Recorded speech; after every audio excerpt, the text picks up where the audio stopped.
शुरू करते हैं हम लोग। ये साप्ताहिक सत्संग है जहाँ पर कोई भी साधक अपने आध्यात्मिक प्रश्न पूछ सकते हैं। अगर ज्ञान मार्ग से संबंधित हो तो मैं प्रयास कर सकता हूँ उत्तर देने का। और जो भी साधक बाकी जुड़े हों इस सत्संग के माध्यम से या फिर यूट्यूब के माध्यम से अपने प्रश्न पूछ सकते हैं कमेंट के द्वारा भी, और अपने विचार भी व्यक्त कर सकते हैं कमेंट के द्वारा भी। मैं शुरू करता हूँ पहले प्रश्न से। और अगर आपके कोई प्रश्न हो तो आप कभी भी रोक सकती हैं और अपने प्रश्न बोल सकती हैं। तो पहला प्रश्न था कि क्या यह मनन सही है कि अनुभव में चेतना नहीं है, बस मैं ही हूँ जो चैतन्य है। तो इस वाक्य का क्या मतलब हो रहा है? यहाँ पर जो साधक हैं वो ये पूछना चाह रहे हैं कि अनुभव में क्या कोई चेतना नहीं होती है, अर्थात जो भी ऐसा हमें प्रतीत होता रहता है कि हमें कुछ अनुभव हो रहा है। अगर ठंडी का मौसम है तो ठंडा लगता रहेगा, गर्मी का मौसम है तो गर्म लगता रहेगा, और ये शरीर अनुभव है। फिर भी हमें ऐसा लगता है कि ये शरीर को अनुभव हो रहा है, ठंडा लगना, गर्म लगना। तो ये जो साधक हैं ये पूछ रहे हैं कि क्या अनुभव में कोई चेतना नहीं है, बस क्या मैं ही हूँ जो चैतन्य है? अगर ऐसा है तो फिर अनुभव को क्यों लगता है कि उसे कोई अनुभव हो रहे हैं? जैसे शरीर जब उसको भूख लग जाता है तो ऐसा प्रतीत होता है कि मुझे ही भूख लगा हुआ है, और फिर भी हम कहते हैं कि ये अनुभव मात्र है और इस अनुभव को कोई अनुभव नहीं होता है। और उधर ही दूसरी तरफ अनुभव करता जो चैतन्य है, जिसे सारे अनुभव होते हैं, उसे भूख लगने के बाद भी वो कुछ बोलता नहीं है कि मुझे भूख लगा हुआ है। भूख लगने का अनुभव तो होता है उसे, पर वो बोलता नहीं है। तो ऐसा लग रहा है यहाँ पर कि जिसे अनुभव होता है वो कुछ बोलता नहीं है, और जिसे अनुभव नहीं होता है वही सारे अनुभवों के बारे में बोल रहा है। तो साधक जो पूछ रहे हैं कि क्या उनका मनन सही है कि अनुभव में चेतना नहीं है, बस मैं ही हूँ जो चैतन्य है। तो आपका मनन एकदम सही है कि अनुभव में कोई भी चेतना नहीं है, बस आप ही हैं जो चैतन्य है। फिर ऐसा क्यों प्रतीत होता है कि अनुभव में एक के बाद एक भावनाएं उत्पन्न हो रही हैं, या जो भी उत्पन्न हो रहा है जिस उसकी मदद से ऐसा लगता है कि अनुभव जीवित है? तो आप ऐसा ना सोचें कि अनुभव को कुछ अनुभव हो रहा है। जैसे कि अगर ये भूख लगने का अनुभव उत्पन्न हो जाए तो ऐसा नहीं है कि शरीर को पता चल रहा है ये भूख लगने का अनुभव अभी हो रहा है। वास्तविकता में क्या हो रहा है कि ये शरीर है, एक अनुभव है। ये जो भूख लगना है वो भी एक अनुभव है। वो भूख लगने के बाद जो इच्छा उत्पन्न हो रही है कि इस भूख को शांत करना है, वो भी एक अनुभव है। और ये सब एक अनुभव एक के बाद एक चलते जा रहे हैं, और इन अनुभवों पर जो इस शरीर में एक और अनुभव चल रहा है, जिसे हम कहते हैं अहम भाव। ये अहम भाव स्वामित्व जमाने लगता है नहीं स्वामी उसका, पर कहता है कि ये मेरे साथ हो रहा है, या मैं कर रहा हूँ, या मुझे कुछ करना चाहिए इस परिस्थिति में। और फिर वहाँ से ये भ्रम शुरू हो जाता है कि जीव वास्तविकता में है, जीव का जीवन चल रहा है, पर ऐसा है नहीं कुछ। अगर आप अहम भाव को कुछ क्षण के लिए बगल में रख दें तो उसके बाद जो भी चल रहा है बस एक के बाद एक अनुभव है। उसमें जो भी ज़रूरी है वो भी होगा, और वो भी अनुभव ही होगा। वो भी किसी के करने से नहीं होगा, बस हो रहा होगा। तो जो भी अनुभव आपको दिख रहे हैं वो वास्तविकता में जीवित नहीं है। ऐसी प्रक्रिया देखेंगे अगर आप उसमें वैज्ञानिक अनुसंधान करने जाएंगे, तो वैज्ञानिक अनुसंधान के अनुसार ऐसा कहा जा सकता है कि वो जीवित है, पर कोई जीवन नहीं चल रहा है आपके सामने। बस एक के बाद एक घटना चल रही है जिसके कुछ हिस्से को जीवन कह दिया जाता है, या कुछ हिस्से को जीवित प्राणी, जीवित जीव कह दिया जाता है। ऐसा कुछ हो नहीं रहा है, बस घटनाएं घट रही हैं आपके सामने अर्थात अनुभवकर्ता के सामने। तो आपका मनन पूरा सही है, और उसका जो व्याख्या था वो मैंने बता दिया। अगर कोई साधक इस पर कुछ पूछना चाहते हैं तो पूछ सकते हैं, या अपने विचार भी अगर व्यक्त करना चाहते हैं तो बता सकते हैं।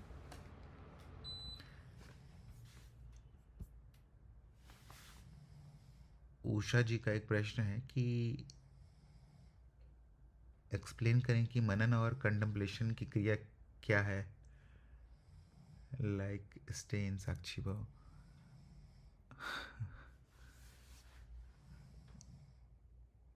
उषा जी, अगर आप देखेंगे तो मेरा तीसरा प्रश्न एकदम यही था आज का, कि मनन और कंtemplation, मनन और कंtemplation तो मेरे ख्याल से एक ही है, इंग्लिश और हिंदी शब्द हैं बस वो। पर शायद आप पूछना चाह रही हैं कि मनन और विचार जो हमें आते हैं या फिर जब हम सोचते हैं, एक सामान्य किसी भी घटना पर जब सोच रहे होते हैं, और मनन, इन दोनों में क्या विशेष भिन्नता होगी या कैसे इनमें भेद किया जाए। तो जब भी अगर आप देखेंगे कि कोई भी विचार उठ जा रहा है जो कि आपके नियंत्रण में नहीं है, जैसे कि आप चल रही हैं रोड पर, अचानक से आपको 10 साल पुराने किसी घटना का विचार आने लगेगा और फिर उस पर आपके एक के बाद एक भावनाएं उठने लगेंगी, अलग अलग प्रकार के अनुभव उठने लगेंगे, तो इसे हम मनन नहीं कह सकते, क्योंकि पहली बात यह है कि ये आपके नियंत्रण में नहीं है, ये बस अपने आप ही आ जाते हैं।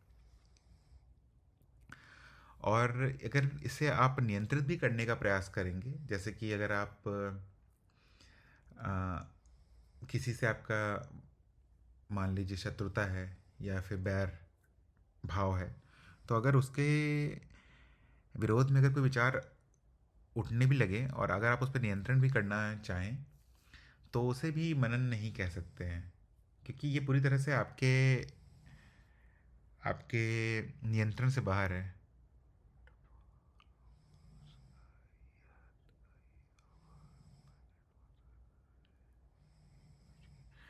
ओके, ठीक है। तो मैं आपको बता रहा था कि मनन और सोचने में क्या अंतर है।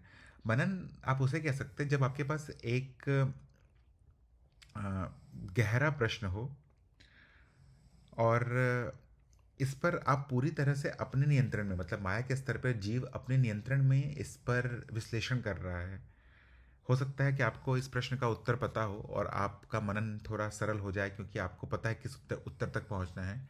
आप दोनों तरह से प्रयास करेंगे, उसके पक्ष में भी बात करेंगे और उसके और विपक्ष में भी बात करेंगे, और आप प्रयास करेंगे कि उत्तर जो भी है आप उस तक पहुँचे एक अच्छे प्रमाण के साथ।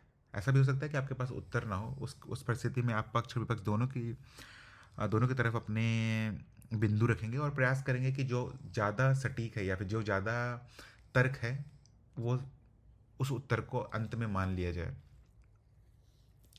तो यहाँ पर केवल इतना ही अंतर हो जाएगा कि मनन आपके नियंत्रण में है, आपको एक लक्ष्य तक पहुँचना है यहाँ पर, और इस आपके पास जो भी हथियार रहेंगे वो केवल आपका अपरोक्ष अनुभव और तर्क रहेगा।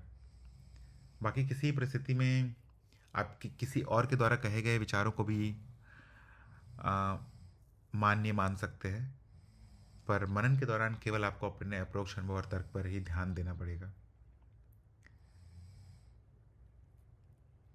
और साक्षी भाव में रहना, जैसे आपने पहले प्रश्न पूछा है उषा जी, साक्षी भाव में रहना, मनन करना एक ही चीज़ नहीं है। जब आप इस भाव में, जब आपको ज्ञान हो जाता है, आत्मज्ञान हो जाता है और आप उस ज्ञान में रहने लगते हैं, तो उसे ही साक्षी भाव कहते हैं। जो मनन है, मनन की प्रक्रिया आपको आत्मज्ञान तक ले जाने के लिए लाभकारी है। अगर आप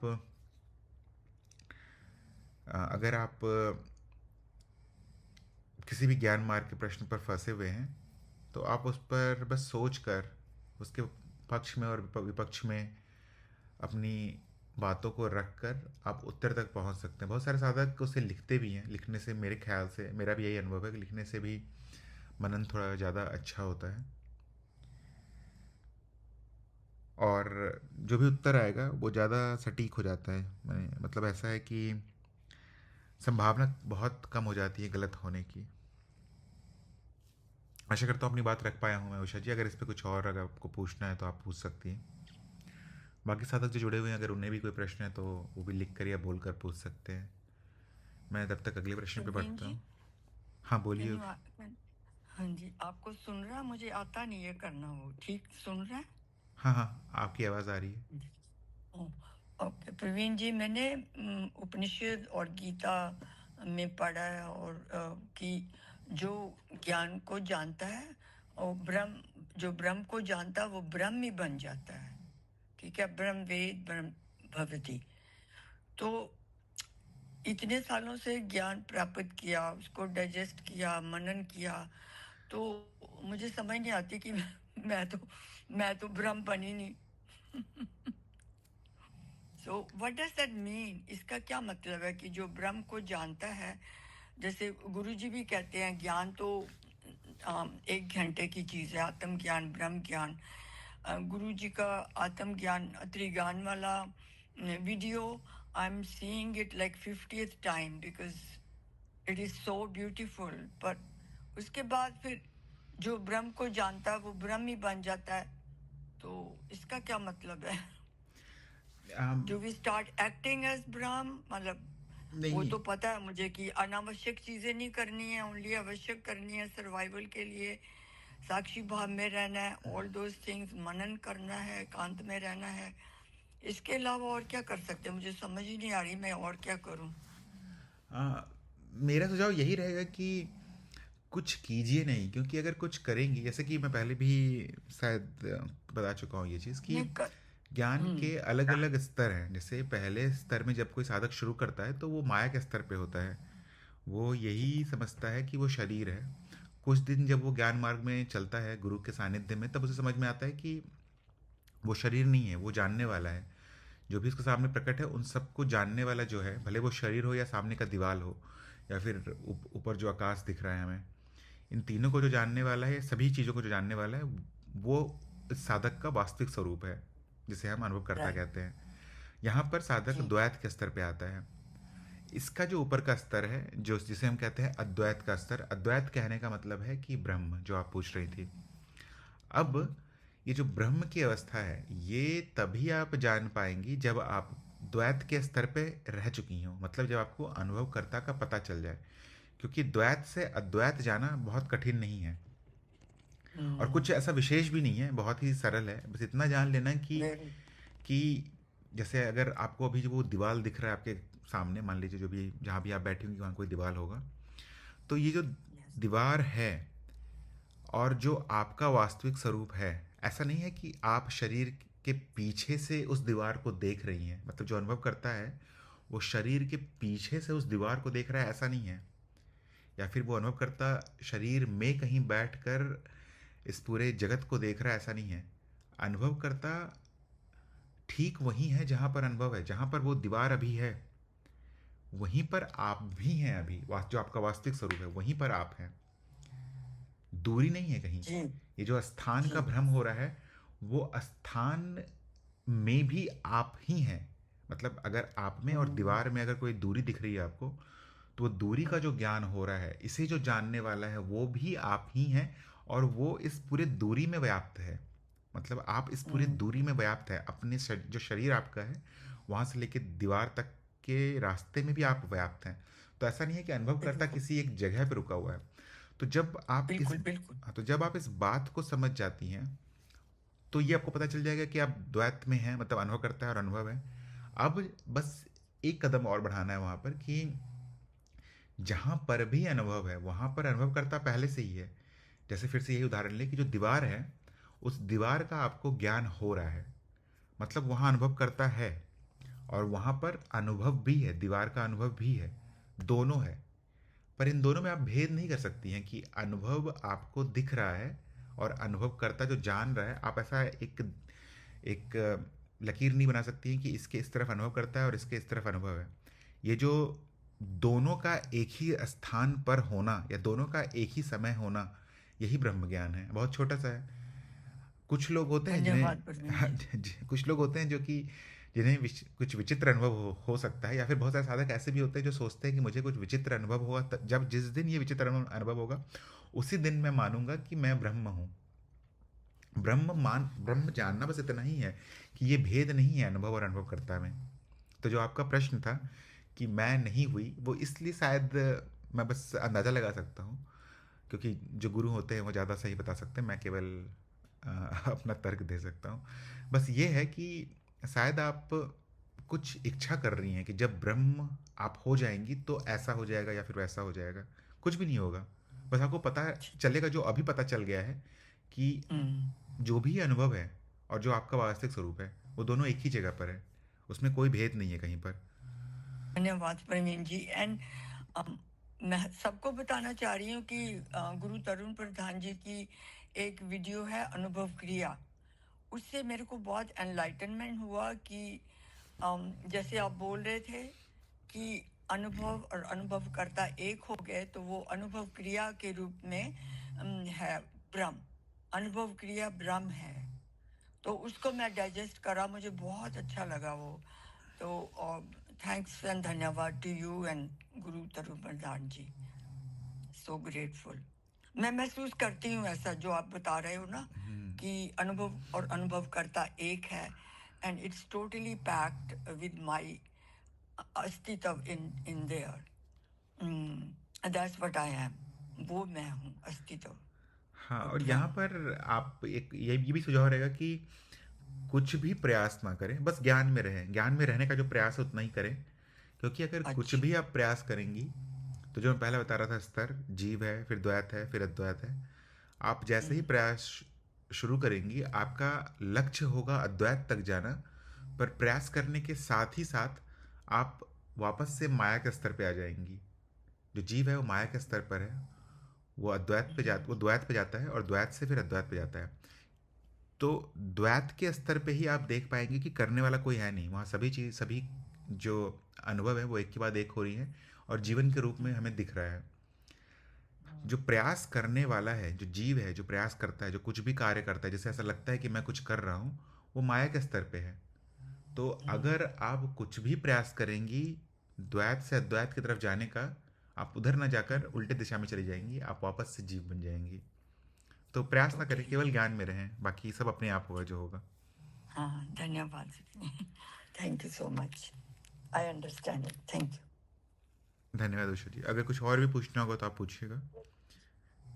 अगर कोई और साधक भी कुछ पूछना चाहते हैं तो पूछ सकते हैं।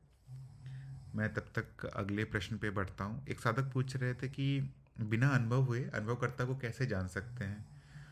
तो यहाँ पर भी ऐसा ही है कि अनुभवकर्ता को आप जान नहीं सकते हैं, बस आपको ये पता चलेगा कि आप ही अनुभव करता है, और उसका अनुभव नहीं होगा, उसका हमेशा नकारात्मक ज्ञान होगा।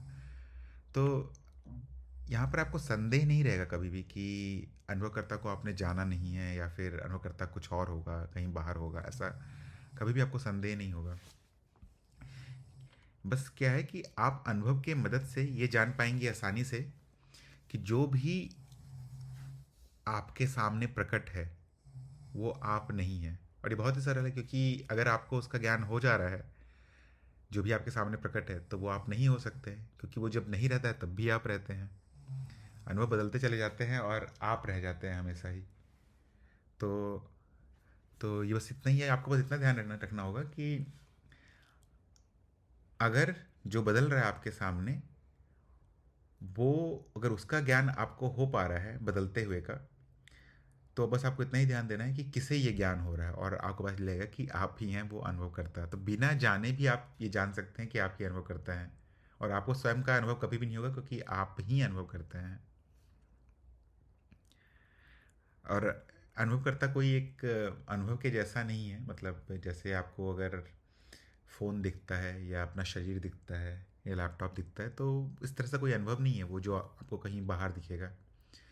उसका होना मतलब अनुभव को जानना ही अनुभव करता है। वो किसी स्थान में भी नहीं है। जो आप आकाश देखते हैं ऊपर, जो आपको बादल दिखते हैं, अनुभव करता वहाँ पर भी, और वो ही आप ही हैं। बस बार बार ऐसा भ्रम होगा आपको कि आप शरीर में बंधे हुए हैं, या फिर आपकी सीमा है, और शायद आप अनुभव करता है, पर अनुभव करता ये शरीर में रहता है, पर ऐसा कुछ नहीं है। जहाँ तक आपको ज्ञान हो रहा है वहाँ तक आप हैं, और वो कोई स्थान नहीं है। आशा करता हूँ ये समझ में आया हो। अगर कोई साधक कुछ पूछना चाहते हैं तो पूछ सकते हैं, लिख कर भी या बोल कर भी। अगला प्रश्न हमने उस पर चर्चा कर लिया है कि क्या सोचना और मनन करना एक ही कार्य है। उसके अगले प्रश्न पर चलते हैं कि सभी अनुभव मिथ्या है, इसलिए मनन भी मिथ्या है। फिर मिथ्या मनन सत्य तक कैसे पहुंचा सकता है।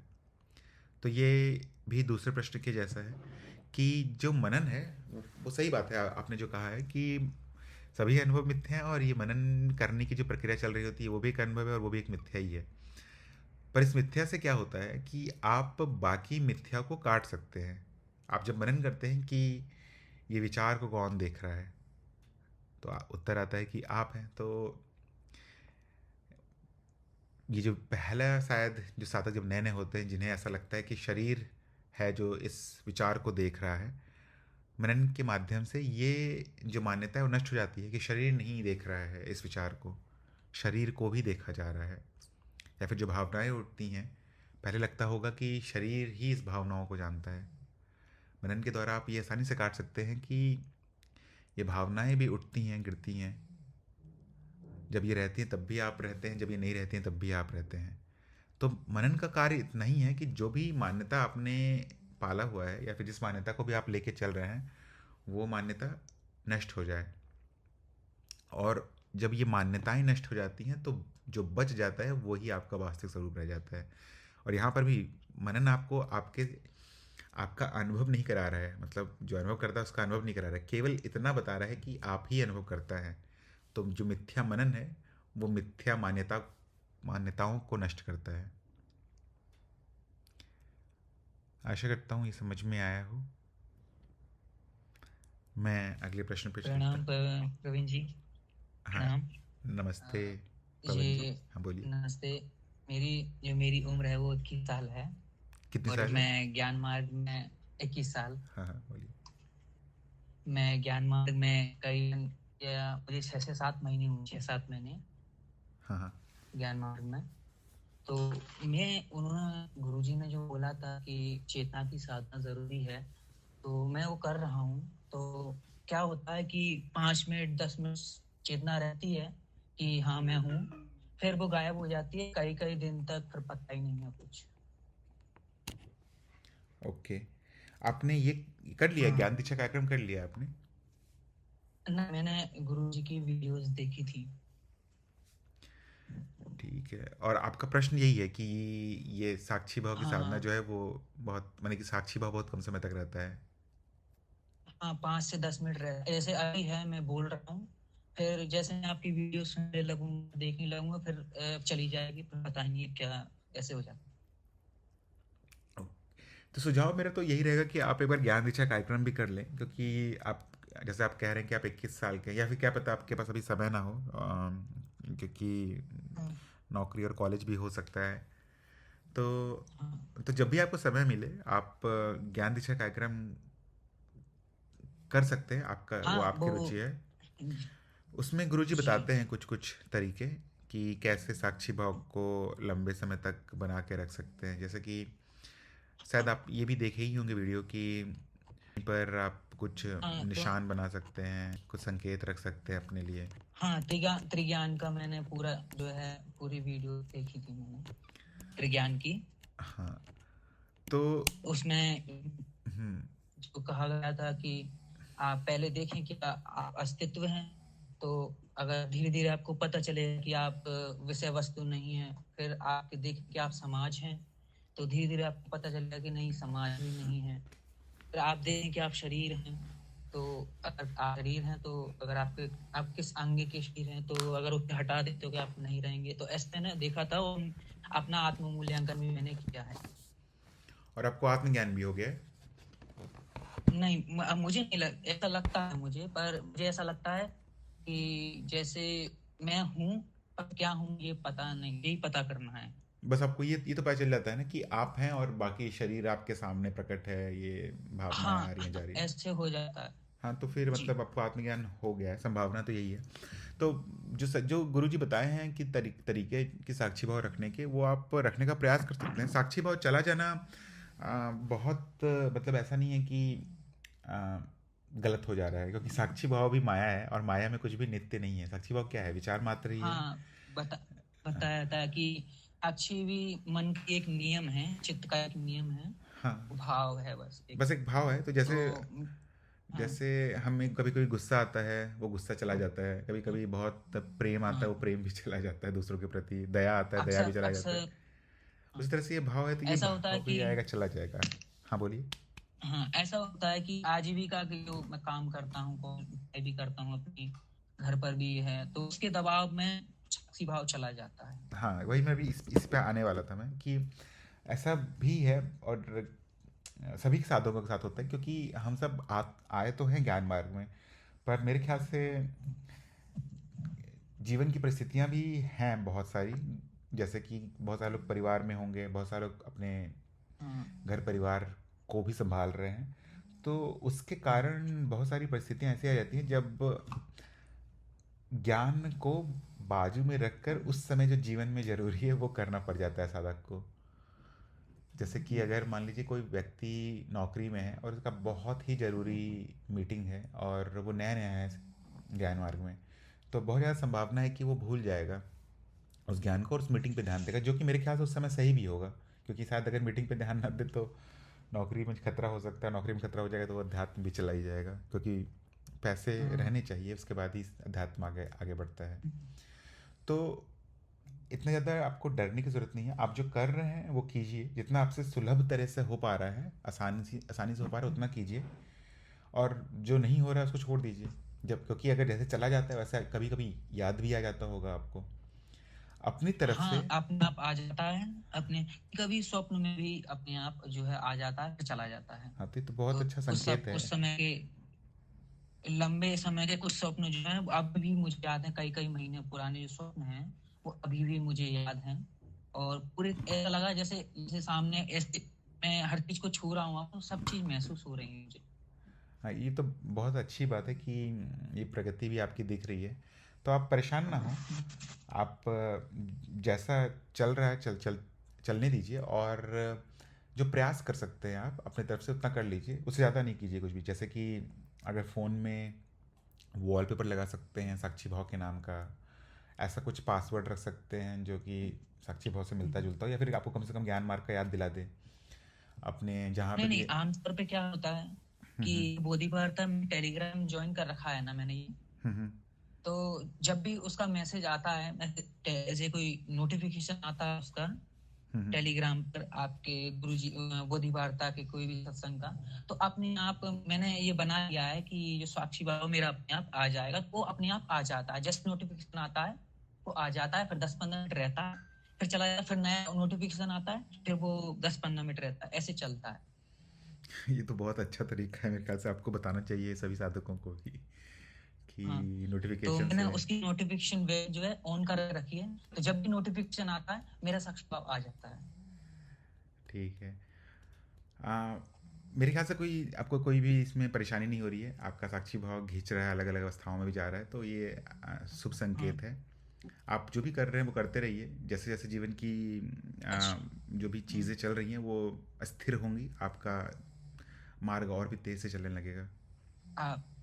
जैसे आपने अभी मुझसे बोला कि जो है आप मुझे आत्मज्ञान हो चुका है, पर हम्म। फिर भी हम्म। जो परिस्थितियां हैं उनमें मैं घबरा जाता हूँ, डर जाता हूँ। आसपास की चीजें पर जल्दी रिएक्ट देता हूँ, ऐसे गुस्सा आ जाता है या परेशान हो जाता हूँ, रोने लग जाता हूँ। ऐसा क्यों होता है फिर? मैं तो अगर मुझे आत्मज्ञान हो चुका है तो। तो आत्मज्ञान का मतलब इतना ही है ना, जैसे आपने कहा कि आपको पता चलता है कि आपके सामने अनुभव प्रकट है, तो जब हाँ आप मान लीजिए रो भी रहे हैं या किसी कुछ भी अनुभव चल रहा है आपके सामने, ये तो आपको पता है ना कि जो भी चल रहा है वो मैं नहीं हूँ, मेरे सामने चल रहा है। हाँ, इतना इतना पता है। फिर ये शरीर जो मन है वो ऐसा क्यों करता है? वो तो शरीर जाने, क्योंकि वो एक स्वस्थ शरीर का संकेत भी तो है। मान लीजिए कोई परिस्थिति है जहाँ पर पूरी तरह से, मैं एक उदाहरण दे रहा हूँ किसी भी साधक का, जहाँ पर कुछ कार्य करने पर वो एक व्यक्ति नहीं कर सकता है किसी मजबूरी में, तो बहुत ही स्वाभाविक चीज़ है कि वो रो सकता है उस परिस्थिति में, या फिर अगर कुछ हानि हो जाए तो बहुत ही स्वाभाविक है वो साधक रो सकता है। और ये रोना जो है ये एक स्वस्थ चित्त का संकेत है। उस परिस्थिति में कोई व्यक्ति भी होगा तो रोएगा, भले ज्ञानी हो या ना हो। तो अगर स्वस्थ व्यक्ति है तो रोएगा, बस ज्ञानी होगा तो वो ये देख लेगा कि ये जो रो रहा है वो एक अनुभव है वो और मैं मैं नहीं। नहीं हूँ। और जो ज्ञानी होगा वो चाहे जैसे ही उसका ये ज्ञान वापस से उसको याद आएगा कि मैं दृष्टा हूँ इस अनुभव का जो चल रहा है अभी मेरे सामने, वो उस क्षण चाहे तो रोना बंद कर सकता है। पर ज़रूरी नहीं है, वो चाहे तो उस रोने को भी बहने दे सकता है, क्योंकि वो भी तो पूर्णता का भाग है, वो भी रस है। जब तक हम अपने आप को जीव मान रहे हैं तब तक ही ना वो दुख मेरे साथ हो रहा है ऐसा सोचते हैं।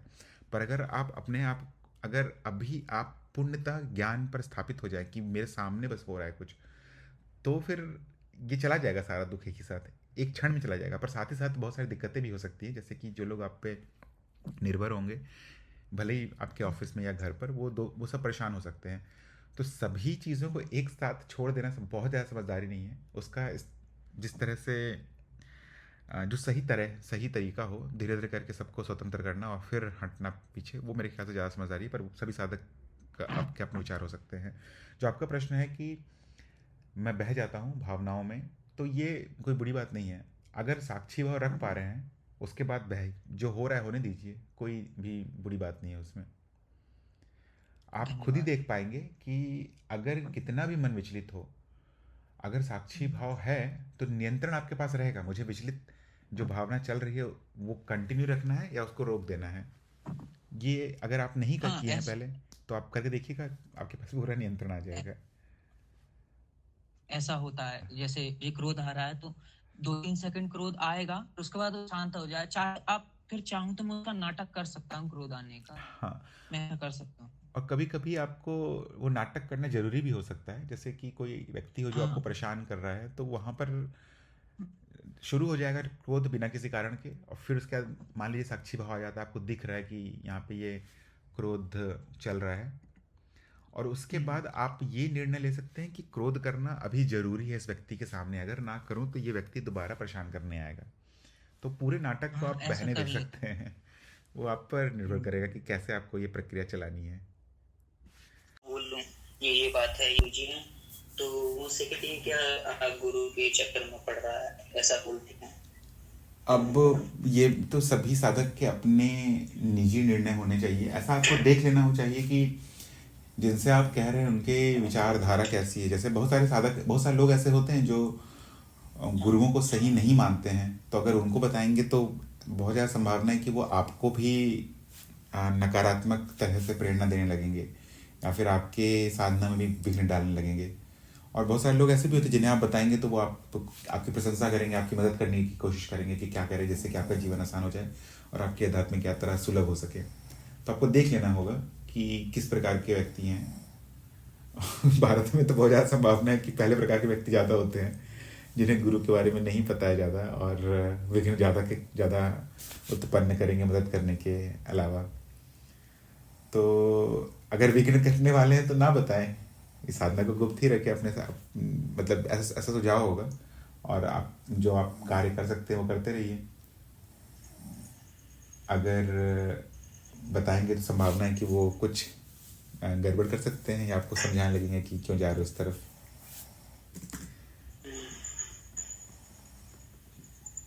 तो वो तो देखिएगा। क्या उन्हें, हाँ बोलिए। तो मुझे लगता है जो अगर मैं उनसे तो उनकी भलाई है। हाँ हाँ, अगर आपको लगता है कि आप उन्हें समझा सकते हैं या उनको ज्ञान मार्ग के बारे में बता सकते हैं, मतलब वही है कि अगर उनमें आपको दिखते हैं साधक के गुण की, उनमें अगर उन्हें आप बताएंगे तो वो समझेंगे बात को, तो बताना ही चाहिए मेरे ख्याल से कि।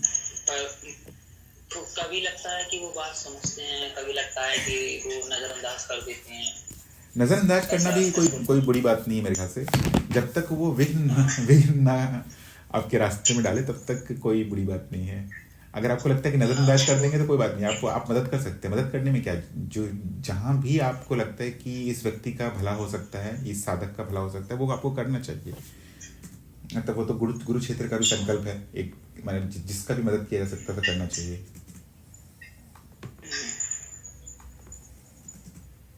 तो मुझे तो मार्ग ठीक लगा, पहले मैं काफी मार्गों में था, ये मार्ग सबसे उत्तम है।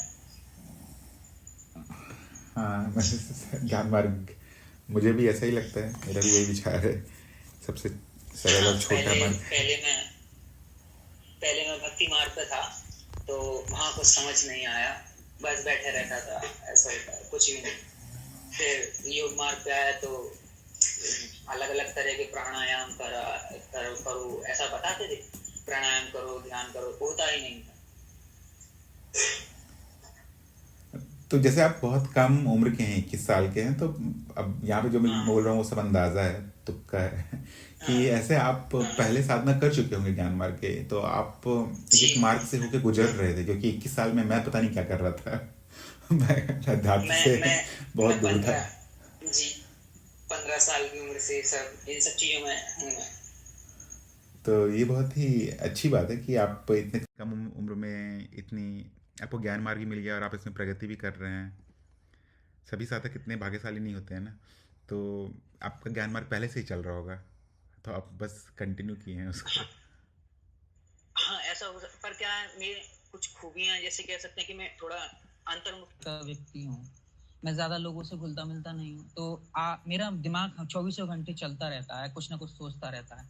तो मुझे सोचने के लिए कुछ चाहिए था, तो मैंने ऐसे यूट्यूब पे कुछ वीडियोस देखे, तो ये गुरुजी की वीडियो आ गई, तो अब उनकी बातें मुझे सोचने पे मजबूर करने लगी, तो ऐसे मनन चलता चला गया मेरा।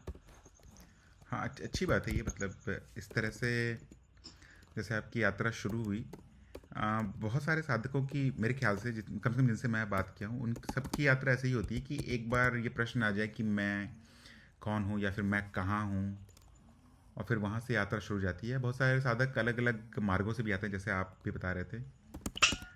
कुछ होता है एक प्रेरक बिंदु जहाँ से जो अगर साधक के जीवन में आ जाए, घट जाए, तो फिर वहाँ से यात्रा शुरू हो जाती है आसानी से। प्रवीण जी। हाँ हाँ, आवाज़ आ रही है? हेलो, आवाज़ आ रही है अभी? जी। हाँ, मैं बोल रहा हाँ, था आ रही कि है। हाँ, कुछ कुछ हो सकता है साधक के जीवन में प्रेरणा बिंदु, सभी के लिए अलग हो सकता है। और जब हम्म। ये शुरू होता है तो अध्यात्म भी शुरू ही हो जाता है। जैसे आपके आपके संदर्भ में प्रश्न जब आपको दिया गया या गुरु जी के प्रश्न सुने तो आपको अच्छा लगा और आप उस पर मनन करना शुरू कर दिए। उसी तरह से कुछ साधक होते हैं जिनके प्रश्न होते हैं कि मैं कौन हूँ या फिर मैं कहाँ हूँ, और फिर वहाँ से उनकी यात्रा शुरू हो जाती है। तो सबके अलग अलग प्रेरक बिंदु हो सकते हैं। हम्म, और आपके कुछ प्रश्न थे क्या? अभी तो फिलहाल जितना आया मुझे याद आया मैंने आपको बता दिया, बाकी आएंगे तो मैं ज़रूर बताऊंगा। तब तक आप दूसरे साधकों के प्रश्न पूछ लीजिए। ठीक है। मैं अगले प्रश्न पे बढ़ता हूँ। एक मिनट दीजिएगा। तब तक अगर कोई और साधक कुछ पूछना चाहते हैं तो पूछ सकते हैं। अगला प्रश्न था कि क्या ऐसा हो सकता है कि जो भी मैंने ज्ञान मार्ग में सीखा है वो आज तो मुझे सही लग रहा है, पर भविष्य में वो गलत सिद्ध हो जाए? तो इसके लिए आपको बस इतना ही सोचना है कि अगर कोई व्यक्ति आपको खाना बनाना सिखा दे और आप एक बार खाना बना लें, खाना बना के आपने खा भी लिया, उसके बाद अगर वो व्यक्ति आके कहे आपसे कि वो आपको गलत खाना बनाना सिखा दिया था, तो क्या इस बात का कोई भी अर्थ रह जाता है? कोई भी अर्थ नहीं है, क्योंकि आपने खाना बनाना सीख लिया, खाना बना भी लिया और खाना खा भी लिया। तो अब कोई कितना भी बोले कि ये बात गलत है या फिर ये तरीका गलत था, जो तरीका तुमको बताया गया खाना बनाने का, वो खाना बनाने का तरीका ही नहीं था, तो कोई मतलब नहीं रह जाता है इससे। वैसा ही है ज्ञान मार्ग में, जब आप चलते हैं इस मार्ग पर, तो ऐसा नहीं है कि आपको सिर्फ सुनने के लिए कुछ कहा जाता है। आपको अपने अप्रोक्ष अनुभव और तर्क के माध्यम से सत्य को ढूंढने का प्रेरणा दिया जाता है। एक बार आप उस सत्य तक पहुंच जाएं, फिर कोई मतलब नहीं है कि कोई आगे क्या कहे। अगर स्वयं आपके जो गुरु हो, अगर वो भी कहे कि मैं तुमसे झूठ कह रहा था, तब भी आप उस बात को नहीं मान सकते, क्योंकि आपने जो जाना है वो आपके स्वयं के तर्क और अनुभव से निकला है। तो एक बार अगर आप सत्य को जान लें तो वो अनंत काल तक सत्य ही रहेगा, कोई इसको झुटला नहीं सकता है। हाँ, उस परिस्थिति में आपको संदेह आ सकता है जिस परिस्थिति में आपने स्वयं से ज्ञान को प्राप्त नहीं किया है, आपने केवल सुन लिया है या केवल पढ़ लिया है। अगर आपने ज्ञान को भी एक मान्यता बना लिया है तो फिर ये भ्रम टूट सकता है। किसी दिन कोई व्यक्ति आके आपको कुछ और तर्क दे देगा और टूट जाएगा ये भ्रम। पर अगर आपका स्वयं का ज्ञान है तो फिर कभी नहीं टूट सकता है वो, और वो कभी गलत नहीं होगा। आशा करता हूँ मैं अपनी बात रख पाया हूँ। मैं अगले प्रश्न पे बढ़ता हूँ। एक साधक पूछ रहे थे और अभी इस पे भी हम चर्चा कर रहे थे कि क्या आत्मज्ञान होने से साक्षी भाव निश्चित होता है? हाँ, आत्मज्ञान होने से साक्षी भाव तो निश्चित होगा, पर साक्षी भाव हर समय रहे ये निश्चित नहीं है। ऐसा हो सकता है किसी परिस्थिति में साक्षी भाव चला जाए जब जीवन खतरे में हो, और ये खतरा सभी व्यक्तियों के लिए अलग अलग होता है। कोई जब रोड क्रॉस कर रहा होता है तब उसे लगता है कि वो खतरे में है, कोई जब नदी में तैर रहा होता है उसे लगता है कोई खतरे में, कोई जब स्टेज पे खड़ा होकर भाषण दे रहा होता है तो उसे लगता है उसका जीवन खतरे में। तो खतरा ये सभी व्यक्तियों के अलग अलग हो सकता है, और बहुत छोटा खतरा भी हो सकता है। तो जैसे जैसे जीवन पर नियंत्रण बढ़ता चला जाएगा वैसे वैसे आपका साक्षी भाव भी बढ़ता चला जाएगा। बहुत सारी घटनाएं जीवन की ऐसी होती हैं जिस पे हमारा नियंत्रण नहीं होता है, जो इसमें हम जीवन चला रहे होते हैं केवल, ये जीव के स्तर की बात है। तो उस परिस्थिति में बहुत ही स्वाभाविक है कि आपका साक्षी भाव चला जाएगा। पर जैसे जैसे आपकी साधना प्रबल होती चली जाएगी वैसे वैसे आपका ये ज्ञान भी प्रबल होता चला जाएगा और साक्षी भाव रहने लगेगा। तो आत्मज्ञान से साक्षी भाव तो निश्चित आएगा, पर लंबे समय तक साक्षी भाव रहे ऐसा ज़रूरी नहीं है। आशा करता हूँ ये समझ में आया हो।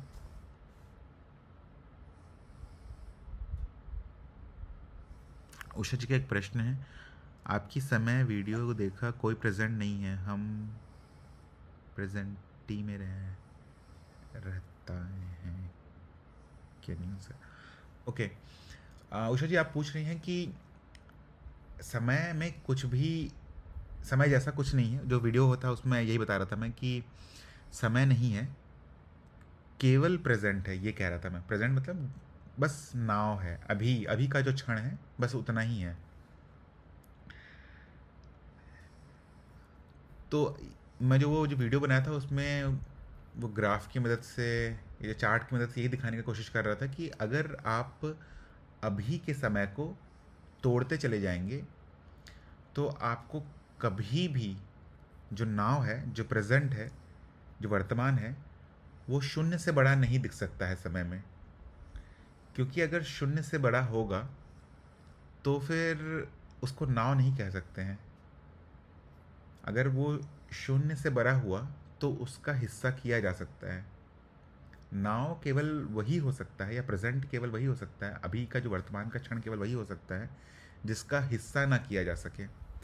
तो किसका हिस्सा नहीं किया जा सकता है? केवल शून्य का हिस्सा नहीं किया जा सकता है। तो मैं यही कह रहा था कि जो अभी है उसका जो काल है, अगर उसका जो मैग्नीट्यूड बोले तो वो शून्य है, और अगर वर्तमान ही शून्य है तो जो भूतकाल में जा चुका है वो कैसे समय का हो सकता है? उसमें कितना समय होगा? वो भी शून्य ही होगा। और जो भविष्य से आ रहा है वर्तमान में, उसमें कितना समय होगा? वो भी शून्य होगा। और क्योंकि शून्य ही है ये, तो इसमें कुछ परिवर्तन भी नहीं होगा, बस यही घिंच रहा है, यही चल रहा है। तो समय क्यों दिख पड़ता है हमें फिर उसके बाद? ये जो घटनाएं हमारे सामने हैं, जो हमारे सामने जो अनुभव प्रकट है, ये शरीर का बढ़ना, ये जो भी अनंत प्रकार के अनुभव चल रहे हैं, घर, दीवार, कार, भावनाएं, आकाश गंगाएं, इनमें जो परिवर्तन होते रहता है, इस परिवर्तन को बुद्धि जो समझने का प्रयास करती है वो समय के अनुसार समझने का प्रयास करती है, नहीं तो समझ नहीं पाएगी क्या हो रहा है।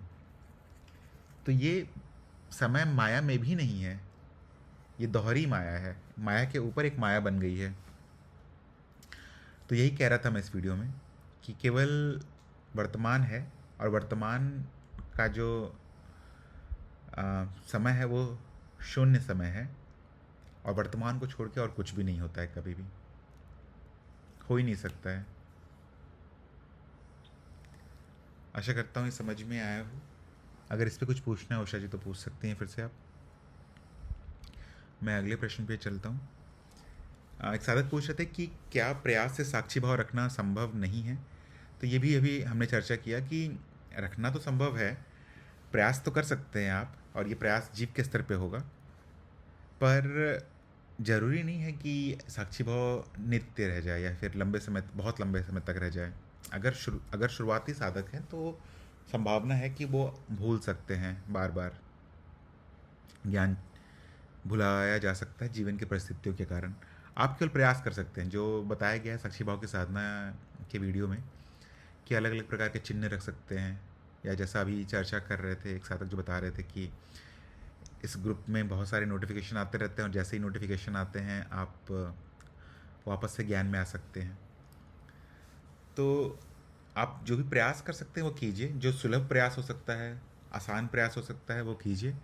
दुखी होने की ज़रूरत नहीं है इस पर, और ऐसा भाव रखने की ज़रूरत नहीं है कि मुझसे नहीं हो रहा है या गलत हो जा रहा है। ऐसा रखने की ज़रूरत नहीं है, कुछ भी नकारात्मक भाव नहीं रखना है यहाँ पर। बस जो सकारात्मक तरह से, सरल तरह से, आसान तरह से आप जो कर सकते हैं वो कीजिए। आशा करता हूँ ये समझ में आया हो। मैं आज के आखिरी प्रश्न पे बढ़ रहा हूँ। अगर कोई साधक कुछ और पूछना चाहते हैं तो पूछ सकते हैं। आखिरी प्रश्न है कि अगर जीव बनकर ही जीवन बिताना है तो ज्ञान होने से क्या लाभ? हाँ, ये भी बहुत ही सरल या फिर बहुत ही सामान्य प्रश्न है। शुरुआत में साधक ये सोचते हैं कि मुझे मेरा ज्ञान होगा। कुछ महीनों बाद उनका ज्ञान हो जाता है, आत्मज्ञान हो जाता है। फिर कुछ महीने के बाद वो इस ज्ञान में थोड़े लंबे समय तक रहने लगते हैं। फिर आता है ज्ञान, चला जाता है। और फिर कुछ महीनों के बाद ये प्रश्न आता है कि बदला क्या? जो पहले था वही तो अभी भी है। पहले भी मैं ही जानता था, अभी भी मैं ही जानता हूँ। बस थोड़ा जो बदलाव हुआ है वो इतना है कि पहले जो जानता था वो जीव था, अब जो जानता है वो साक्षी है, वो अनुभव करता है। पर जीवन तो अभी भी ये जीव का ही चल रहा है। तो इस ज्ञान को रखने से क्या क्या लाभ? तो इस पर आप मनन कीजिए। देखिए कि पहले जो भी जीवन में चल रहा था, आप केवल उसके दास थे। एक भावना उड़ जाती थी, एक विचार उड़ जाती थी और आप कर्म करना शुरू कर देते थे। एक 10 साल पुराने किसी व्यक्ति से मान लीजिए आपका लड़ाई हुआ हो, वो विचार एक आ जाता था और फिर आपका क्रोध उत्पन्न हो जाता था, अलग अलग प्रकार की भावनाएं चलने लगती थी। पर अब ये आपके नियंत्रण में होगा पूरी तरह से। आप देख पाएंगे कि आपको क्या नियंत्रित, कि कहाँ पर कैसे भावनाओं को आने देना है, कहाँ पर कैसे भावनाओं को नहीं आने देना है। पहले ऐसा हो सकता था कि एक विचार उठेगा और आप एक लंबा कर्म करना शुरू कर देंगे। जैसे बहुत सारे बच्चे होते हैं, उनके रिश्तेदार कह देंगे कि ये परीक्षा बहुत कठिन है, इसे बहुत कम बच्चे इस परीक्षा को उत्तीर्ण कर सकते हैं। तो वो लग जाते हैं, 3-4 साल अपने जीवन का लगा देते हैं उस परीक्षा को पास करने में। अब बहुत सारे बच्चे ऐसे ही होते हैं इसमें कोई बुरी बात नहीं है। पर अब आपके पास ये विकल्प रहेगा। कोई आपसे कह दे कि ये कठिन है, तुम नहीं कर सकते हो, तो आप वहाँ पर हाथ जोड़कर जा सकते हैं, हाँ मैं नहीं कर सकता हूँ और मैं नहीं करूँगा। आपको किसी को सिद्ध करने की कोई ज़रूरत नहीं रहेगी। कोई कह दे कि किसी व्यक्ति को इतने पैसे कमाने ज़रूरी हैं तभी उसको मान सम्मान मिलेगा समाज में, तो आप वहाँ से जा सकते हैं। आप कह सकते हैं मुझे ज़रूरत ही नहीं है, जितना मुझे चाहिए उतना मेरा इंतज़ाम हो गया है। तो आप किसी भी बंधनों में बंधे हुए नहीं रहेंगे जब तक आपके पास ये ज्ञान रहेगा। पहले ये आपके पास सुविधा नहीं थी। पहले आप सभी प्रकार के बंधन में थे और अपने जीवन को कष्टकारी ही बनाते चले जा रहे थे। पर जैसे जैसे आप इस ज्ञान में बने रहेंगे, आपकी स्वतंत्रता बढ़ती ही चली जाएगी। स्वतंत्रता बढ़ेगी और जीवन आसान होता जाएगा। तो ज्ञान में रहने का यही सबसे बड़ा लाभ है कि आपको कोई बांध नहीं पाएगा, कोई भी मूर्ख विचार आपको घेर नहीं पाएगा पहले के जैसे। और जीवन में जो सामान्य मनुष्य की जो इच्छा होती है कि खुशियाँ हो, आनंद हो, सुख हो, समृद्धि हो, ये सब अपने आप ही आता है, स्वाभाविक है। ये बहुत ही नैसर्गिक है। कुछ विशेष करने की ज़रूरत नहीं होगी आपको, बस आपको अपने स्वभाव में ही रहना होगा। और जो आवश्यक है जिस भी परिस्थिति में, वो करना होगा। जो अनावश्यक है उसको पूरी तरह से आप हटा सकते हैं। आशा करता हूँ ये समझ में आया हो। आज के मेरे इतने ही प्रश्न थे। अगर कोई साधक कुछ पूछना चाहते हैं तो बोल कर पूछ सकते हैं। जी, मैं पूछना चाहता हूँ। हाँ, पूछिए बबन जी। आपने जो कहा कि जो साक्षी भाव का साथ करता है और जो आत्मज्ञानी है, उसे कभी किसी चीज़ की समस्या नहीं आती, वो बंधनों में नहीं रहता। पर समाज में देखा जाए तो हर व्यक्ति बंधन में ही तो है। अगर मुझे आत्मज्ञान हो चुका है तो मैं आज़ाद थोड़ी ना हूँ, अभी भी बंधनों में बंधा हुआ हूँ।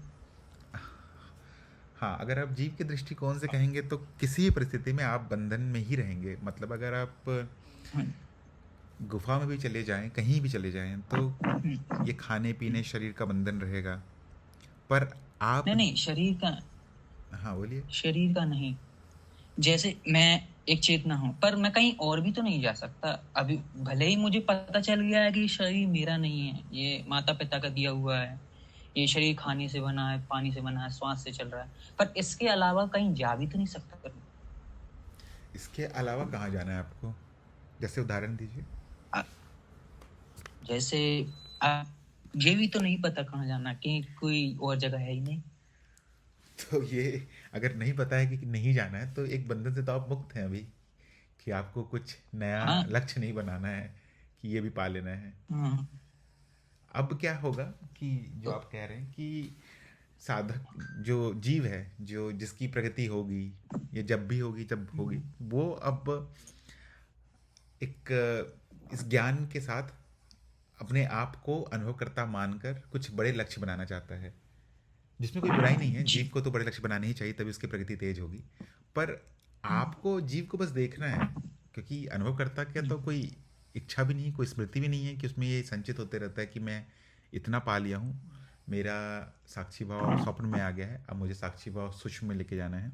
ये भी इच्छा नहीं है अनुभवकर्ता की, ये भी जीव कर रहा है। ये जीव की जो भी चल रही है कहानी, उसका ही भाग है। आप जो हैं वो केवल जानने वाले हैं। और जो आपने कहा कि कहीं और नहीं जा सकते, वो सभी जो कहीं और जो कह रहे हैं वो सभी आप में ही हैं। अगर कभी भी आपको ये संदेह आता है, तो आप वापस से मूल ज्ञान पे जाइए और देखिए कि क्या है जो मुझे ये भ्रम दे रहा है कि मुझे मैं यहाँ से जा नहीं सकता हूँ। यहाँ से आप कहाँ जाएंगे? क्योंकि ये जो इच्छा है, ये भी एक परिष्कृत अहम, मतलब अहम अब परिष्कृत हो रहा है, शुद्ध होता चला जा रहा है, पर अभी भी अहम जा नहीं रहा है। वो बड़ी बड़ी बातें कर रहा है। पहले बोलता था कि मुझे ये नौकरी करनी है, अब वो ये कह रहा है कि मुझे ये गद्दी चाहिए, मतलब बहुत बड़ी, बहुत बहुत विचित्र अनुभव चाहिए, तभी मैं मानूंगा कि मैं अनुभव करता हूँ। वो भी अहम ही करेगा, करने दीजिए उसको, वो भी आप देख पा रहे हैं। तो आप रहेंगे बंधन से स्वतंत्र। बाकी जो नहीं है बंधन से स्वतंत्र जीव, वो हमेशा ही किसी न किसी बंधन में बंधा रहेगा। तो जीव मुक्त नहीं है। जीव मुक्त नहीं है, वो कभी भी मुक्त नहीं होगा, अनंत काल तक मुक्त नहीं होगा वो। क्योंकि अगर जीव मुक्त हो जाए तो फिर ये ज्ञान फिर कौन मांगेगा कि मैं कौन हूँ? फिर उसको विलीनता कहेंगे, और वो विलीनता अगर हो जाए तो फिर कुछ भी अस्तित्व ही नहीं रहेगा जीव का। मतलब जीव ही नहीं रहेगा उस परिस्थिति में। जीव है, जीव होने का मतलब ही है कि बंधन है। अच्छा प्रवीण जी, मेरा एक और प्रश्न है हाँ, पूछिए। कि जैसा मैंने गुरुदेव के सत्संग में और वीडियोस में देखा था कि उन्होंने कहा था कि चित्त जो है वो दिमाग नहीं है, मन नहीं है, परमानसिक और पराभौतिक एक रचना है, एक यंत्र है। अ, आप मुझे समझा सकते हैं कि परामानसिक और पराभौतिक शब्द क्या है और कैसे काम करता है? परमानसिक और पराभौतिक का मतलब हमेशा जो कहा जाता है वो संभावना के रूप में कहा जाता है, क्योंकि कुछ भी ऐसा नहीं है जो परमानसिक हो और पराभौतिक हो और उसका उदाहरण दिया जा सकता है। एक उदाहरण तो यह अनुभव करता है, परामानसिक पराभौतिक। पर जब उसको माया के स्तर पे कहा जाएगा तो वो संभावना ही होगा। जैसे मैं एक उदाहरण देता हूँ, उससे शायद समझ में आए कि जैसे सिनेमा का जो हॉल होता है, उस पे अगर एक चित्र, अगर पर्दे पर एक सोने का चित्र हम उभारे, तो कोई भी व्यक्ति होगा, मान लीजिए सोने का गहना है, कोई भी व्यक्ति होगा उस सिनेमा में, अगर उसको पूछा जाएगा कि इस गहने का तत्व क्या है उस सिनेमा के अंदर, तो वो व्यक्ति ही कहेगा इस गहने का तत्व सोना है। पर उस गहने का तत्व क्या है? पर्दा है। पर्दा यहाँ पर क्या है? पर्दा सोने से किसी भी तरह से संबंधित नहीं है, पर उस सोने का चित्र जो प्रकट हो रहा है उसके लिए ये पर्दा, जो कि अलग डायमेंशन कह सकते हैं यहाँ पर, पूरी तरह से भिन्न है, वो एक प्रकार से इस चित्र का वास्तविक तत्व है। तो जो पराभौतिक परामानसिक कहा जाता है चित्त के लिए, वो केवल संभावना के दृष्टिकोण से कहा जाता है। क्योंकि कोई भी चीज़ ऐसी नहीं है जो इस भौतिक जगत को प्रकट कर सके। जो भी आपके सामने दीवार दिख रहा है, कोई भी वस्तु ऐसी नहीं है इस पूरे ब्रह्म में जो इस दीवार को प्रकट करके दिखा सके। तो अब जो वैज्ञानिक दृष्टिकोण दिया जाता है कि क्यों कहा जा रहा है कि ये दीवार कहाँ से उत्पन्न हो रहा है, तो फिर संभावना के दृष्टिकोण को समझाने के लिए कहा जाता है कि पराभौतिक परामानसिक है। जैसे एक और उदाहरण दे रहा हूँ मैं कि अभी भी वास्तविक स्वरूप में भी अभी के अनुभव से भी ये दीवाल है, अगर इसका पूछा जाए इसका तत्व क्या है, तो अंत में इसका तत्व अनुभवकर्ता ही निकलता है। फिर यही प्रश्न आ जाएगा कि अनुभवकर्ता पराभौतिक परामानसिक है, वो इस भौतिक दीवाल का तत्व कैसे हो सकता है। तो यही है फिर कि ये जो दीवाल है वो है नहीं वास्तविकता में। वहाँ पर आप उसको छू के देखेंगे तो आपको लगेगा कि दीवाल है, क्योंकि जो आपको पता चल रहा है वो इंद्रियां जनित है, इंद्रिय वो जानकारी दे रही है आपको। वहाँ पर दीवाल है, शरीर के माध्यम। हाँ वहाँ पर दीवाल है, वो आपको नहीं पता है। आपको क्या पता है कि इंद्री एक प्रकार की जानकारी उत्पन्न कर रही है। वो जो जानकारी है उस जानकारी में एक गुण है कि वो सीमेंट है और वो चूना लगा हुआ है, वो एक जानकारी मात्र है। और ये जानकारी बस संभावना है। अब क्यों कह रहा हूँ मैं कि केवल जानकारी है, क्योंकि आपको अब मान लीजिए दीवार आपसे 5 मीटर दूर है, तो ये जो पूरा 5 मीटर का जो दुनिया बना हुआ है, आपका शरीर है, दीवार है और बीच में ज़मीन है, इस चीज़ का हर एक जो जानकारी है वो केवल इंद्रियां बना रही हैं। आप जो चलेंगे, आपका मांसपेशी थोड़ा दबेगा ज़मीन में और आपको लगेगा कि मैं चल रहा हूँ। आप उसको छुएंगे, आपको लगेगा कि मैं छू रहा हूँ। ये सभी चीज़ बस भ्रम है। वो सभी एक मानसिक अनुभव है जो बन रहा है, जो कि इंद्रियां आपके मानसिक पटल पे बना रही हैं, ठीक उसी जगह बना रही हैं जहाँ पर अनुभव करता है। ये कहना भी गलत बात है कि अनुभव करता कहीं पर है, पर बस समझाने भर के बता रहा हूँ कि जहाँ पर अनुभव करता है वहीं पर ये सभी प्रकार की भौतिक अनुभव हैं जो कि मानसिक रूप में उभर रही हैं। और मानसिक रूप में कैसे उभर रही हैं, कुछ है नहीं कहने के लिए। तो फिर कहा जाता है कि पराभौतिक परामानसिक तत्व से निकल रही हैं, कुछ है नहीं कहने के लिए, वहाँ पर संभावना मात्र है बस। तो ये है उत्तर। इस पे आप थोड़ा मनन कीजिएगा। अगर ये समझ में ना आए तो फिर से मुझे मैसेज कीजिएगा या फिर से पूछिएगा, मैं कुछ और उदाहरण दूंगा। अच्छा, तो मैं मतलब आप ये कहना चाहते हैं कि जो पारामानसिक और जो जो मैं कह रहा था कि चित्त एक पारामानसिक, बस वो एक विश्व, जैसे कहा जाता है कि विश्व चित्त यानी ब्रह्मांडीय चेतना की एक अभिव्यक्ति है। अभिव्यक्ति नहीं कह सकते उसको, एक कंसेप्ट एक रूप कह सकते एक हैं प्रारूप कि कह सकते हैं। उसकी एक रूप है। हाँ, प्रारूप कह हाँ, सकते हैं, जो कि जैसे जैसे कोई गुरु बना जैसे सकते आपने हैं। कहा कि हाँ बताइए। जी, हाँ बोलिए।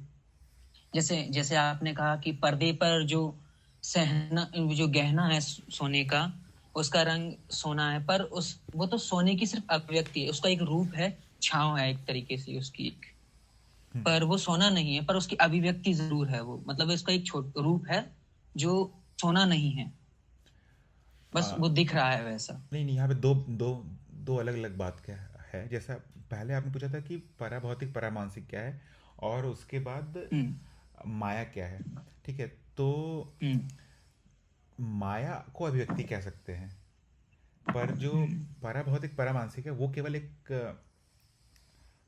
प्रारूप कह सकते हैं। वो वहाँ पर कुछ है ही नहीं, क्योंकि अगर कुछ होगा तो फिर वही प्रश्न आ जाएगा कि ये कहाँ से आ रहा है, इसके पीछे क्या है।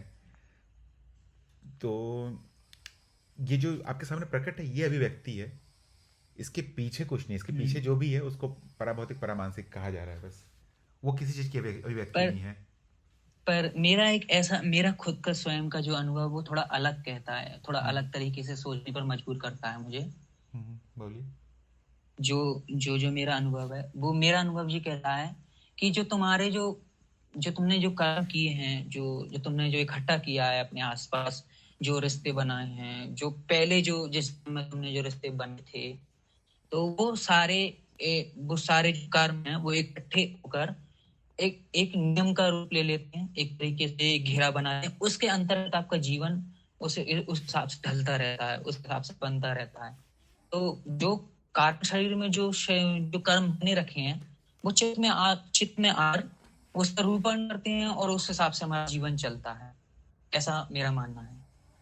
हाँ एकदम सही मानना है। अब आप ये तीसरा चीज़ है, देखिए जैसे पहले आपने कहा था चित्त, फिर माया, और अब माया के अंदर जो नियम चल रहे हैं आप उसकी बात करने लगे। हाँ तो वो एकदम सही है। जो माया के अंदर फिर अनंत प्रकार की प्रक्रियाएं चल रही हैं, उसमें से एक प्रक्रिया है कि आपने जो भी संचित किया वो आपके सामने प्रकट है, अलग रूपों में प्रकट है, उसकी उसके कुछ कर्म फल आ रहे हैं, पर वो अब निकल के आ रहे हैं। तो अब अगर आप माया में अनुसंधान करने लगेंगे तो फिर आपको इस प्रकार के नियम दिखने लगेंगे।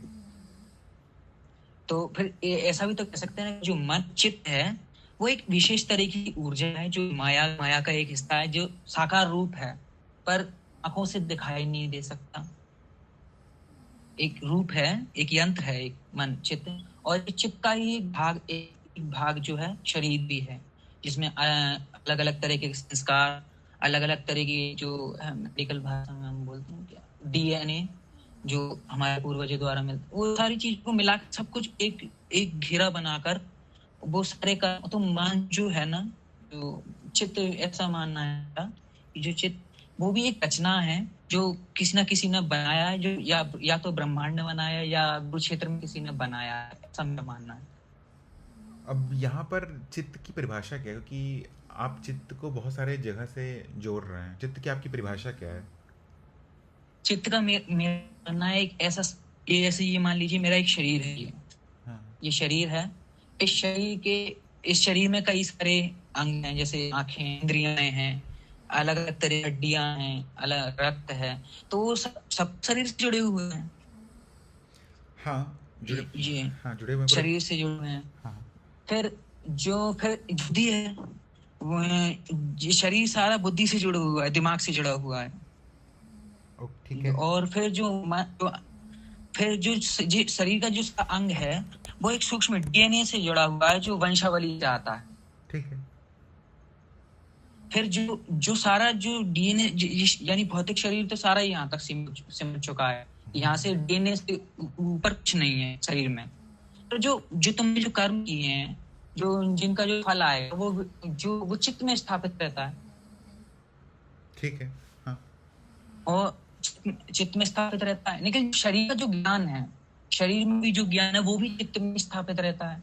और आपके जीवन में क्या होगा ये भी चित्त में स्थापित रहता है। अगले जीवन में और पिछले जीवन में आपने क्या किया और होगा ये भी चित्त में स्थापित रहता है। तो चित्त, आपने कहा कि जैसे एक पर्दा है, परमांश, जैसे मैंने कहा कि ये पराभौतिक वस्तु है, तो आपने कहा ये एक पर्दा है, पर पर्दा ये सब नहीं कर सकता ना। हाँ, तो यहाँ पे आपको हर चीज़ को चित्त मेरे ख्याल से नहीं कहना चाहिए, क्योंकि चित्त एक बड़ी परिभाषा है। जैसे कि उदाहरण के लिए मैं अगर किसी भी समुद्र को देखूं तो उसको महासागर कह सकता हूं, पर ज़रूरी नहीं है कि वो महासागर हो। हर सागर किसी न किसी महासागर से जुड़ी हुई रहती है। बहुत ही ज़्यादा संभावना है कि वो कोई दूसरी एक छोटी महासागर हो सकती है, जैसे प्रशांत महासागर हो सकती है, हिंद महासागर हो सकती है। वो महासागर कहना सही नहीं रहेगा। तो या फिर अगर इस तरह से बोल सकते हैं कि अगर आप किसी डॉक्टर को देखते हैं तो डॉक्टर की बहुत सारी विशेषताएं होती हैं ना, बहुत सारे अलग अलग प्रकार के डॉक्टर हैं। कोई आँख का होता है, कोई नाक का होता है, कोई पैर का होता है। तो आप डॉक्टर कह सकते हैं उसको, पर अगर ज़्यादा सटीक कहना है तो आप कह सकते हैं ये आँख का डॉक्टर है या दिल का डॉक्टर है। तो जो आप चित्त की परिभाषा का इस्तेमाल कर रहे हैं ना, चित्त को हमेशा बड़े स्तर के लिए ही कहें तो ज़्यादा सही है, क्योंकि जो आपने बाद में कहा शरीर को लेकर, उसको आप दूसरी परिभाषाओं से समझा सकते हैं। दूसरी परिभाषा क्या है? कारण शरीर बोलकर आप समझा सकते हैं सभी चीज़ों को। चित्त आपको बोलने की जरूरत ही नहीं पड़ेगी उस परिस्थिति में। चित्त जब शब्द इस्तेमाल किया जाता है तब विश्व चित्त या विश्व स्मृति के बारे में कहा जाता है, जहाँ पर सीधे उसका जो उससे फ़ायदा क्या है? उससे फ़ायदा ये है कि सीधे आप द्वैत से अद्वैत की तरफ चर्चा कर सकते हैं। पर अगर आप तंत्र या फिर माया के बारे में जानना चाह रहे हैं तो फिर आप इस तरफ के शब्दों का इस्तेमाल करेंगे तो ज़्यादा आसान रहेगा। तो जो आपने कहा वो सही है कि कारण प्रभाव कार्य करता है। आपने जो जमा किया है या शरीर की जो प्रगति विकास क्रम हुआ है वो सब सही है। वो पूरी तरह से वो तो आधुनिक विज्ञान में भी यही कहा जाता है। तो पूरी तरह से वो विज्ञान है, विशेष प्रकार का जो ज्ञान है इस माया का वो है। और उसमें कुछ गलत नहीं कहा है आपने जो कहा है सही कहा है। बस इतना ही है कि चित्त को माया के भी ऊपर रख सकते हैं, फिर माया के बराबर रख सकते हैं। माया कहने का मतलब जो भी जितना भी चीज़ आपके सामने अभी प्रकट है ये सब बराबर है विश्व चित्त विश्व स्मृति के विश्व स्मृति से। इसको फिर अब छोटा कर सकते हैं, पर वो भ्रम ज़्यादा पैदा कर देगा अगर कोई समझाने लगेगा तो।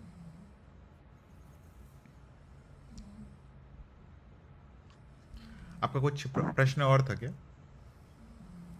नहीं, यही प्रश्न था मुझे ये दिमाग में घूमता मेरे कि अच्छा ये बताइए, क्या चित्त और विश्व चित्त, जो गुरु ने कहा था कि विश्व चित्त एक अलग एक आयाम है जो सारे चित्रों का रचना करता है, छोटे चित्रों की। जैसे एक पेड़ की डाली तोड़ दें तो और उसी में गा दें तो वो हूबहू उसी वो की डाली उस पेड़ की तरह दिखेगी, ऐसा बोला था। तो ऐसे ही विश्व चित्र में से कुछ भाग जो जीव बना, तो उसमें से विश्व चित्र में से एक जीव के अंदर आए, वो छोटा चित्र भाग बन गया। तो चित्र का ही वो विश्व चित्र का ही एक भाग है, ये सत्य है। हाँ, चित्त जो होगा, मनुष्य का जो चित्त होगा वो विश्व चित्त का ही भाग होगा, बहुत ही छोटा भाग होगा पर होगा उसी का भाग। हाँ, आप जैसे विश्व चित्र जो है वो भौतिक संसार, जैसे आकाश गंगा या फिर जो आप कहते हैं धरती, चांद सितारे, आकाश गंगा, क्या यही विश्व चित्र है या फिर इससे ऊपर की कोई अलग चीज है? ये इससे भी ऊपर होगा विश्व चित्त, क्योंकि जो मैं पहला बता रहा था कि ये पराभौतिक परामानसिक है, तो ये सबसे पहला जो चीज़ होगा उसके भी पार होगा ना। पहला चीज़ कहने का मतलब क्या होगा, जहाँ पर सभी प्रकार के आकाश गंगाएं हैं, जहाँ पर सभी प्रकार का लोक है, हर प्रकार के देवी देवता, हर प्रकार के योनियाँ, हर हर काल जहाँ पर है, भूतकाल, वर्तमान काल, भविष्य काल, जो भी है वो फिर होना चाहिए ये विश्व स्मृति के अंदर ना, विश्व स्मृति होना चाहिए ना। नहीं तो फिर अगर उसके बाहर भी कुछ है तो फिर उसको विश्व स्मृति नहीं कहेंगे ना। सबसे बड़ा नहीं हो सकता है ना वो, सबसे पहला नहीं हो सकता है वो ना माया में। उसके बाद उसका खंड करते चले जाएंगे तो आप कहीं भी आ सकते हैं। जी बिल्कुल, आप समझ गया।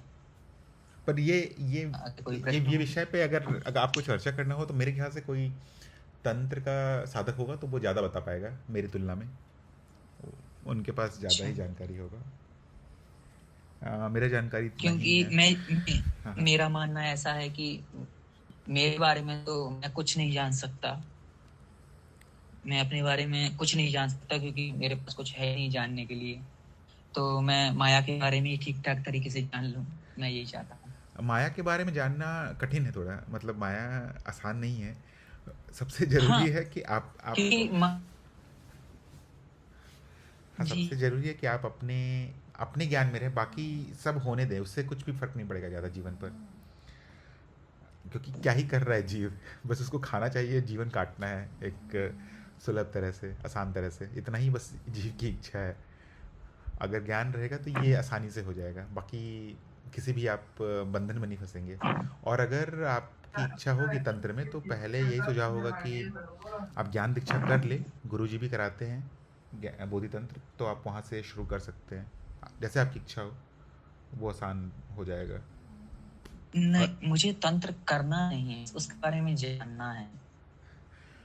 ओके, तो आपको वो भी ढूंढना पड़ेगा कोई साधक या कोई तरीका जिससे आपको ये मिल सके। जैसे अमित जी भी कह रहे हैं यहाँ पर कि अगर आप ज्ञान दीक्षा करेंगे तो बहुत सारी शंकाएं ये सब नष्ट हो जाएंगी अपने आप ही, और जरूरत मेरे ख्याल से इच्छा भी समाप्त हो जाएगी सब कुछ भी करने का या कुछ पाने का, किसी भी परिस्थिति से हट जाने का। धन्यवाद मेरे प्रश्नों के उत्तर देने के लिए। पूछने के लिए भी धन्यवाद पवन जी। अगर कोई और साधक कुछ पूछना चाहते हैं तो हाँ बोलिए।